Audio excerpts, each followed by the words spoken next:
Welcome to the Deep Dive. Today we're jumping into the online world of someone known as MrPiglr. Right. We've got a few digital breadcrumbs here, their Roblox profile, what they're doing on LinkedIn, and, well, a pretty basic website saying they're a Roblox developer. Okay. So our mission, really, is to try and figure out who this MrPiglr is, what kind of stuff are they creating or talking about creating, and, what makes them tick. Sounds good. It's like putting together a digital jigsaw puzzle. So, where do we start? Roblox. Yeah, let's start there. The Roblox profile, it has some interesting bits right off the bat. Okay, like what? Well, there's a list of favorited experiences, games or worlds on Roblox. Right, the stuff they like or play. Exactly. And some have decent completion rates, Mm-hmm. like Webverse. Story mode is at 76%. Okay, so people are actually finishing that one. Yeah, and there's another just called Cowboy Game, 73% completion. So suggests some engagement there. Definitely. People are sticking with those. But that's not the whole story, is it? No, not at all. Because then you see things like Wander's Refuge, Frontier Faith. 0% completion. Zero. Yep. 0 players currently online and only 20 visits total. Ever. Oof. Okay, so that one didn't really take off, it seems. Maybe hard to find. Or just didn't click. Could be. And then there's Lone Star Bar. It's described as a 17-plus Wild West saloon experience. Challenges, card games, shooting contests. Sounds kind of cool. Fits the cowboy vibe we see later. 17 plus. Okay, so a more mature audience target. Right. And the profile says it's open, but 0 players online again, despite having 6,260 visits. 6,000 visits, but no one playing right now. That's interesting. Maybe people check it out, but don't stay. Or the 17-plus thing really limits concurrent players. Yeah, could be any of those. It's a bit of a head-scratcher. Lots of initial interest maybe, but not much staying power. Or maybe just bad timing when we looked. Possible. But here's the really key thing you mentioned from the Roblox profile, right? Well, yes, the big one. It explicitly says right there on the page, MrPiglr has no creations. Boom. No games, no items, nothing listed as made by him on the platform itself. Exactly. Which makes things, well, kind of confusing when we hop over to LinkedIn. Right, because LinkedIn tells a very, very different story. Totally different. On LinkedIn, MrPiglr is listed under artists and writers. Okay, that fits a creator profile. And the tagline, just a cowboy spreading Western vibes, D. Huh.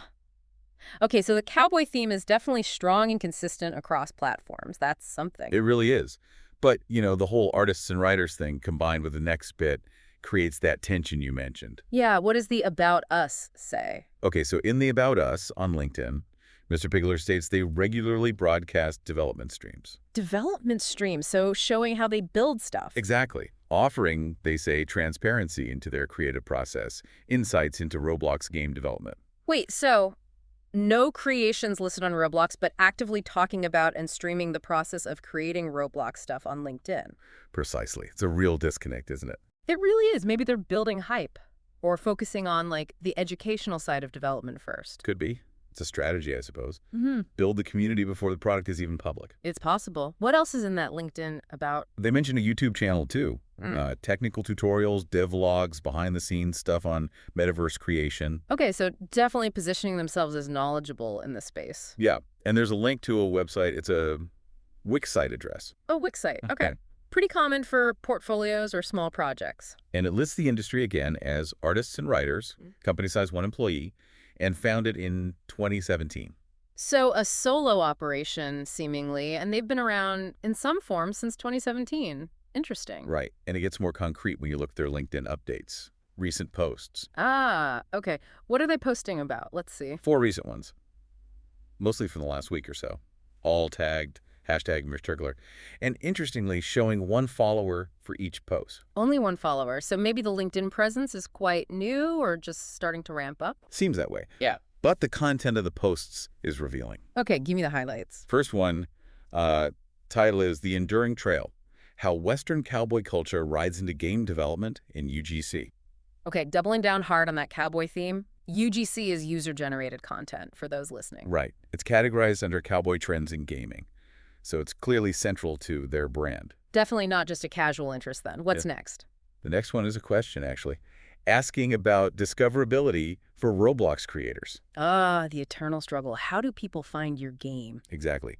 They ask about Underrated tactics for increasing visibility, uses hashtags like hashtag Roblox growth, hashtag game marketing. So they're actively thinking about the business side, how to get noticed on a crowded platform. Makes sense. Then the third post digs into monetization, how creators actually make money on Roblox. Right, like game passes, selling items, premium payouts. Yep, mentions all those. And they question the current system, suggest improvements, uses tags like hashtag Roblox dev, hashtag game monetization. So engaging critically with the platform's economy. That shows a deeper level of involvement than just, say, playing For games. sure. And the last post is more reflective, talking about how fast Roblox is changing. Oh yeah, like what? Increased competition, platform updates changing things, algorithm shifts, the pressure to keep innovating, asks about strategies for thriving. Okay, so they're clearly aware of the challenges and the dynamic nature of being a creator there.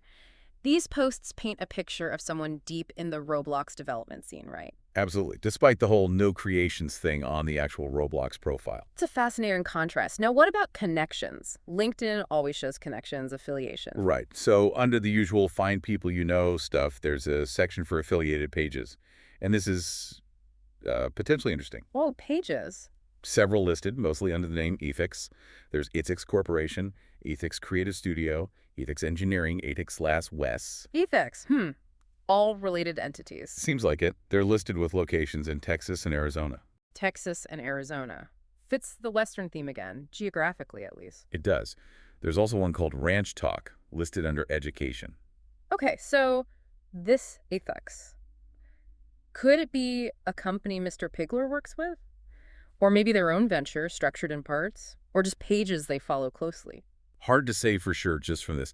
It could hint at a larger network, maybe collaborations, or even just aspirations. Worth noting, definitely. What about similar pages? LinkedIn suggests those too. Yeah, and that list is eclectic, a real mix. Entertainment companies, other game developers, software firms, blockchain services, Blockchain. animation studios, esports, even oil and gas, and something called psychedelic games. Wow, okay, that's quite a range. Could be LinkedIn's algorithm casting a wide net, or maybe reflects MrPiglr's own broad interests or network. Yeah, it's a bit ambiguous, but adds to the overall picture. And then finally, there's that website. The Wix site linked from LinkedIn?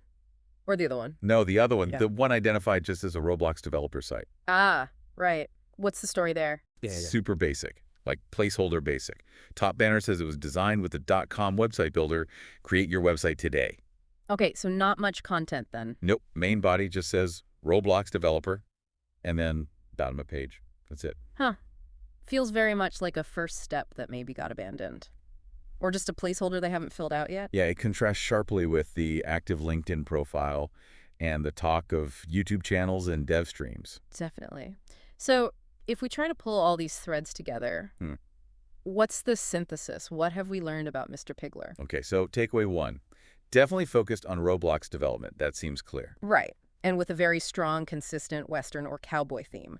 That's the brand identity. Absolutely. Takeaway two. The big contradiction. No listed creations on the public Roblox profile. But very active discussion and claimed activity around the process of development on LinkedIn, streaming, tutorials, vlogs. Yeah, which suggests maybe a focus on building community or sharing knowledge before or alongside releasing actual games. That's possible. Takeaway 3, they're grappling with real-world creator issues. Discoverability, monetization, how to get seen and get paid on Roblox. Yeah, very plugged into the common challenges.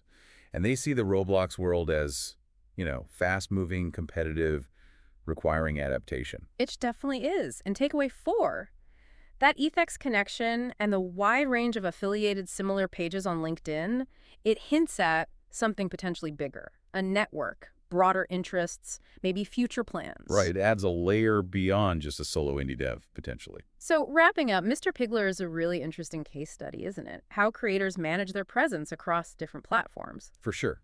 The LinkedIn profile paints one picture: active, engaged, focused on the process, building a brand. The Roblox profile shows, well, much less publicly at least. But the cowboy theme ties it all together. It's the consistent thread. It is. So maybe a final thought for you, the listener. Yeah. Think about how creators build their identity online. Yeah, it's often not just one platform telling the whole story, is it? You might need to look at multiple places, like we did here, to get a fuller picture. Right. And consider MrPiglr's approach. Why focus so much on sharing the journey of development, the streams, the tutorials, maybe before the finished game is even out there? What could that strategy be about? Building an audience first? Yeah. Establishing expertise? Or maybe just a different way of engaging with the community? What does this tell us about creating content online today, especially in places like Roblox? Maybe sharing the process, the struggles, the learning. Mhm. Maybe that's becoming just as important as the final product itself. Hmm. Something to definitely think about, the transparency factor.